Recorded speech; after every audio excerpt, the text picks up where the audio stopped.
If you use Subversion as your version control system, it's absolutely important to integrate it with Visual Studio. I've seen developers who do the coding in Visual Studio and then switch to File Explorer to commit or update their code. This is one of your biggest productivity killers. So in this lecture, I'm going to show you how you can integrate Subversion into Visual Studio. First, go to visualsvn.com. This is a plugin that integrates Subversion with Visual Studio beautifully. You can use it for free if you work on open source projects, but otherwise you have to pay. It's reasonably priced and can save you lots of time. I highly recommend you to use this plugin if you use Subversion. I'm not an affiliate for this company and I don't get a penny promoting this. I've just personally used it for years and I've been very happy with it. Just be aware that once you download and install it, it may give you an error that Tortoise SVN is not found on your PC. The reason for that is that Visual SVN internally delegates its commands to Tortoise SVN. So you need to download and install Tortoise SVN. It's absolutely free and you can get it from tortoisesvn.net. Once you install both these tools, restart Visual Studio. Here we got our project. We can go to Visual SVN menu and select Add Solution to Subversion. If you're already using Subversion in your environment, you don't need to do this step. This is only for adding a new solution to Subversion. I'll show you how to check out from a repository later in this lecture. So let me go ahead and finish this step first. It's asking about the working copy root folder. We leave the default. Here it's asking if we want to create a new repository or using an existing one. We go ahead with a new repository. Now it's asking us to specify the repository location. Again, we'll leave the default. And finally, we import everything into the repository.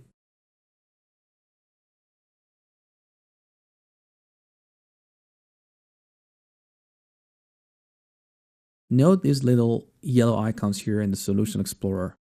These icons indicate that you have local changes that are not committed to the repository. We can press Alt and U and then C to bring up the commit dialog. All Visual SVN shortcut keys start with Alt and U. The next letter is used to specify a command. Here are a few common shortcuts. Alt and U and then C for committing, Alt and U and then U for updating, Alt and U and L for viewing the log. So let's commit these files.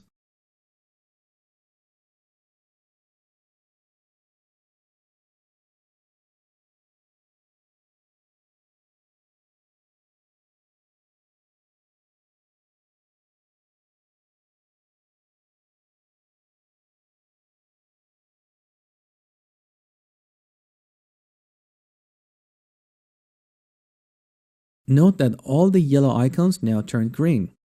This means everything is committed to the repository and we have no local changes. So next time we make changes here, again we use Alt and U and C to bring up the commit dialog and take it from there. There's absolutely no need to go to the File Explorer. What if we already have a repository in place? In that case, we're not going to add the current solution to a repository.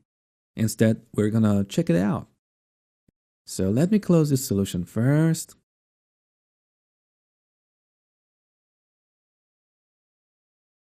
Now we go to Visual SVN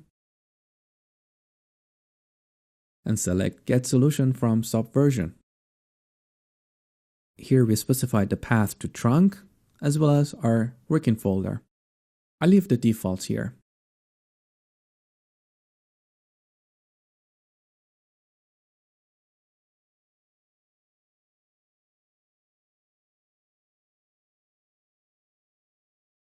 Done. So we got a fresh copy of the solution from repository. Let's recap. Use Visual SVN to integrate Subversion into Visual Studio. Press Alt and U and then C to bring up the commit dialog. Press Alt and U and then U again to bring up the update dialog. And finally, press Alt and U and then L to view the log. I hope you enjoyed this lecture.